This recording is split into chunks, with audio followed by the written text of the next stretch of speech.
ایک بچہ آیا نا اپنی ماں کے لیے لباس لینے کے لیے، اور پہلے وہ گیا اپنے چچا کے پاس، اس کی ماں بیوہ تھی اور اس کا لباس پھٹ گیا تھا، اور وہ اپنے چچا کے پاس گیا تو اس نے دتکار دیا۔ ماں نے اس کو روکا تھا بیٹا نہ جانا، لیکن اس نے کہا کہ تیرے بدن کے اوپر جو لباس ہے وہ بھی پھٹ گیا اور جگہ جگہ سے جسم جھلک رہا ہے، تو میں اپنے چچا سے آپ کے لیے لباس لے کے آتا ہوں۔ پھر جو رویہ اس نے اختیار کیا تو واپس روتا ہوا آ رہا تھا، تو کسی نے راستے نے پوچھا کہ کیا ماجرا ہوا؟ اس نے کہا چچا کے پاس گیا تھا ماں کے لیے لباس لینے، اس نے تو لا کے بھیج دیا۔ اللہ اکبر۔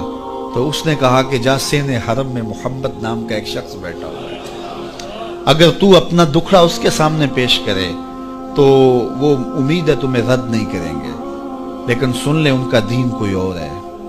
اللہ اکبر۔ اپنے ماں کے پاس آیا تو ماں کو کہا کہ چچا نے تو لا کے بھیج دیا، لیکن آپ کی حالت مجھ سے دیکھی نہیں جا رہی۔ بچہ ابھی شعور کی منزلوں میں قدم رکھ رہا تھا، پہلے بہت چھوٹا تھا، اب اس کے اندر ایک جذبات تھے بچے کے اندر۔ تو ماں نے کہا کہ بیٹا نہیں، ان کے پاس نہیں جانا، سنا ہے کہ جو ان سے ملے دین دھرم چھین لیتے ہیں اس کا۔ اللہ اکبر۔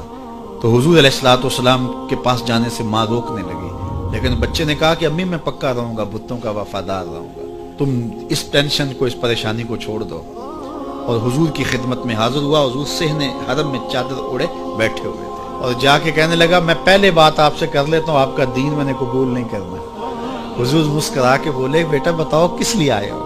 کہا میری ماں بے لباس ہے، میں آپ سے لباس لینے آیا ہوں۔ حضور نے چادر رحمت اتار کے اس کے کندھوں پہ ڈال دیا۔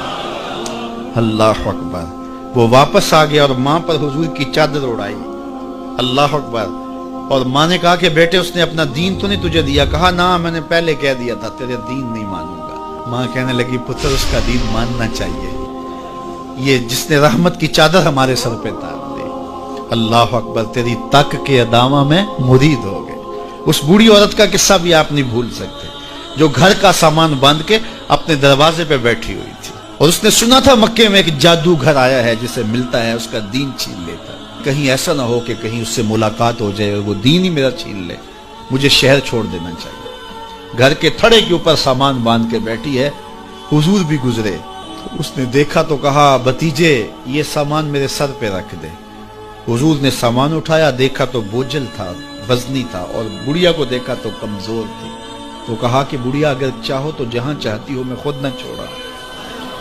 اس نے کہا اس سے بڑی مہربانی کیا ہوگی؟ حضور نے سامان اٹھایا ہوا ہے اور بڑھیا سے باتیں بھی کرتے جا رہے ہیں۔ تو بڑھیا کو کہا کیوں جا رہی ہے؟ اس نے کہا کہ سنا ہے یہاں ایک جادوگر ہے جو لوگوں کا دھرم لوٹ لیتا ہے، لوگوں کا دین لوٹ لیتا ہے۔ میں نے ساری زندگی بتوں سے وفا کی، میرے آباء و اجداد نے بتوں سے وفا کی ہے، میں چاہتی ہوں دین اجداد ہاتھ سے چھوٹ نہ جائے، آخر اس شہر میں رہتی ہوں کہیں مل نہ جائے۔ خیر حضور نے کچھ نہیں کہا، اس کا سامان نہیں پھینک دیا کہ ٹھیک ہے تم پھر جاؤ۔